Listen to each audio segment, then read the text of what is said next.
అందరికీ నమస్కారం.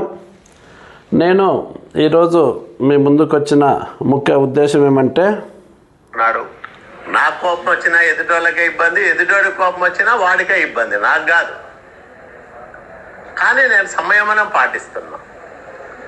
దాన్ని అలుసుగా తీసుకున్నాం, చేతగానితనంగా. కాపు ఫై కాల్వ ఫైర్, కాల్వ ఫై కాపు ఫైర్, వీళ్ళిద్దరూ కలిసి ఉండే కూటమిపై ప్రజలు ఫైర్ అనే విషయాన్ని వీళ్ళు తెలుసుకోలేకపోతున్నారు. ఇప్పుడు ప్రజల నాడు ఎలా ఉందంటే, కాపు వద్దు, కాల్వ వద్దు, కూటమి వద్దు, కాంగ్రెస్ పార్టీనే ముద్దు అనే ప్రజల మనసులోకి ఈరోజు ఎక్కుతా ఉంది. ఎందుకంటే కాపు రామచంద్రారెడ్డి గారికి రాయదుర్గం నియోజకవర్గం 3 సార్లు అవకాశం ఇచ్చింది శాసనసభ్యులుగా. కాలువ శ్రీనివాసులు గారికి కూడా 3 సార్లు అవకాశం వచ్చింది, 2 సార్లు శాసనసభ్యులుగా, 1 సారి ఎంపీగా. సో వీళ్ళిద్దరూ రాయదుర్గం నియోజకవర్గం కోసం ఏమేం చేసినామనేది శ్వేతపత్రం రిలీజ్ చేయాలని చెప్పి, అలాగే ఇంకో పార్టీ ఉంది, వైఎస్ఆర్సీపీ పార్టీ కూడా ఉంది. మెట్టు గోవింద్ రెడ్డికి కూడా ఆల్రెడీ అవకాశం ఇచ్చినారు.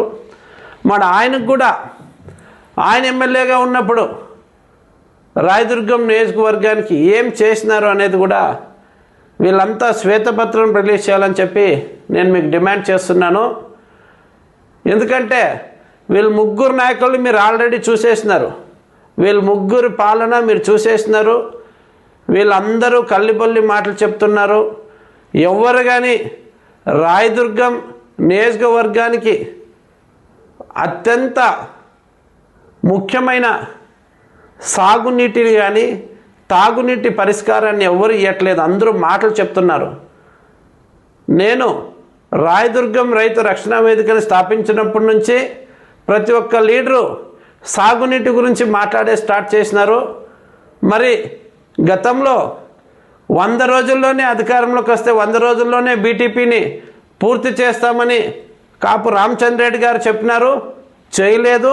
నాకు అవకాశం ఇవ్వండి, నేను బీటీపీకి కృష్ణా జలాలను తీసుకొస్తానని చెప్పి గద్దెనెక్కిన కాలువ శ్రీనివాసులు గారు, మరి మీకు అధికారం వచ్చి 18 నెలలు పూర్తయినా మీరు ఏమీ చేయలేదు. బీటీపీ డ్యామ్కి కృష్ణా జలాలు తీసుకువచ్చే చర్యలు ఏమీ జరగలేదు. కాబట్టి అలాగే ఒకరిపైన ఒకరు దుమ్మెత్తి పోసుకుంటున్నారు. కాబట్టి ముక్కి ములిగి 3 పార్టీలు చేరితేనే మీకు ఈ బలం. అదేమో అంటారు చూడండి, వాపును చూసి బలుపు అనుకున్నట్లయింది పరిస్థితి. మాకింత ప్రజాబలం ఉంది, మాకింత ప్రజాబలం ఉందంటే వాపును చూసి ఇదే బలుపు అనుకున్నట్లు ఉంది. ఎందుకంటే 3 పార్టీలు కలిసి ఉంటేనే మీకు ఈ మాత్రం మాట ఓట్లు, ఈ మాత్రం సీట్లు వచ్చినాయి. ఎనీవే కూటమి ప్రభుత్వం కలహాల కాపురం ఎన్నో నాళ్ళు ఉండదు. కూటమి ప్రభుత్వం కూలిపోయే సూచనలు దగ్గరలోనే ఉన్నాయి. కాబట్టి కూటమి నాయకుల్ని నమ్మి కూటమికి ఓట్లేసి భారీ మెజార్టీతో గెలిపించినామని చెప్పి రాయదుర్గం నియోజకవర్గ ప్రజలు ఇప్పుడు శోచించే స్థితికి వచ్చినారు. కాబట్టి నేను ఈ స్లోగన్ చెప్తున్నా, ఇది జనం మనసులో ఉండేదే. నాకు కొద్దిమంది చెప్పారు కాబట్టి అదే విషయాన్ని నేను నీకు చెప్తున్నా. కాలు వద్దు, కాపు వద్దు, కాంగ్రెస్ పార్టీయే మనకి వద్దు. కాల వద్దు, కాపు వద్దు, కాంగ్రెస్ పార్టీయే మనకు ముద్దు. మెట్టు మామ అసలే వద్దు, కూటమి కలహాల కాపురం మనకు వద్దే వద్దు.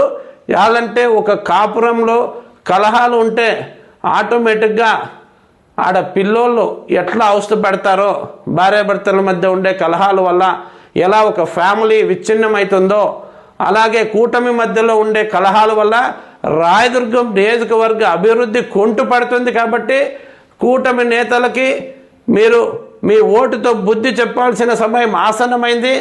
రాబోయే స్థానిక సంస్థల ఎలక్షన్లో, రాబోయే సర్పంచ్ ఎలక్షన్లో కానీ, ఎంపీటీసీ, జడ్పీటీసీ, రాయదుర్గం మున్సిపాలిటీ ఎలక్షన్స్లో కానీ కాంగ్రెస్ పార్టీ నాయకుల్ని మీరు బలపరచండి. దాని ద్వారా కూటమి నేతలకి మీరు పరోక్షంగా హెచ్చరించినట్లయితుంది. ఆంధ్రప్రదేశ్ రాష్ట్రం వ్యాప్తంగా ఇది చర్చనీయాంశం అవ్వాలి. వీళ్ళు ఎవరికి వాళ్ళ స్వప్రయోజనాల కోసమే పోరాడుతున్నారు. కానీ రాయదుర్గం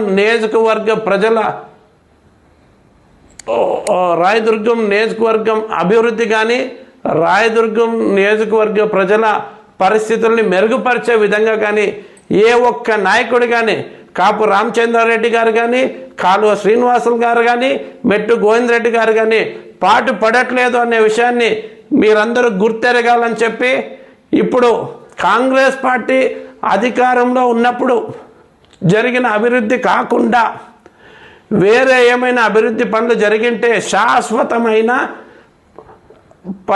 శాశ్వతమైన అభివృద్ధి పరిస్థితులు ఏవైనా జరుగుంటే మీరు శ్వేతపత్రం రిలీజ్ చేయండి అని చెప్పి నేను ఈ ముగ్గురు నాయకుల్ని నేను అడుగుతున్నా. తెలుగుదేశం పార్టీ శాసనసభ్యులు కాలువ శ్రీనివాసులు గారిని కానీ బీజేపీ పార్టీ రాష్ట్ర ఉపాధ్యక్షులు కాపు రామచంద్రారెడ్డి గారిని కానీ YSR Congress party convener YSR Congress party incharge మాజీ శాసనసభ్యులు మెట్టు గోవిందరెడ్డి గారిని కానీ భారత జాతీయ కాంగ్రెస్ పార్టీ అధికారంలో ఉన్నప్పుడు ఇచ్చిన నిధులు కాకుండా రాయదుర్గం పట్టణానికి కానీ రాయదుర్గం నియోజకవర్గానికి కానీ మీరు ఏదైనా నిధులు తీసుకువచ్చి ఒక శాశ్వతమైన పని ఏదైనా చేసింటే దానికి శ్వేతపత్రం రిలీజ్ చేయాలని చెప్పి నేను ఈ ముగ్గురు నాయకుల్ని నేను అడుగుతున్నాను. అలాగే మళ్ళొక్కసారి చెప్తున్నా, కాపు వద్దు, కాలువ వద్దు, కాంగ్రెస్ పార్టీయే మనకి ముద్దు, మెట్టు గారు అసలే వద్దు, కాంగ్రెస్ పార్టీయే మనకి ముద్దు. ఏమాత్రం నాయకత్వ లక్షణాలు లేని వైఎస్ఆర్ కాంగ్రెస్ పార్టీలో కూడా చాలామంది నలుగుతున్నారు. కాబట్టి మీకు అందరికీ అవకాశం ఉంది. కాంగ్రెస్ పార్టీ నుంచి వెళ్ళిండే వాళ్ళే మీరంతా వైఎస్ఆర్ కాంగ్రెస్ పార్టీలోకి. కాబట్టి ఈ కలహాల కాపురంలోకి వెళ్ళొద్దండి. కాంగ్రెస్ పార్టీ మిమ్మల్ని అందరినీ సాధారణంగా ఆహ్వానిస్తుంది. రండి, మనందరం కలిసి పోరాడితే రాయదుర్గం సర్వతోముఖాభివృద్ధి కోసం మనము పోరాటం చేయొచ్చు.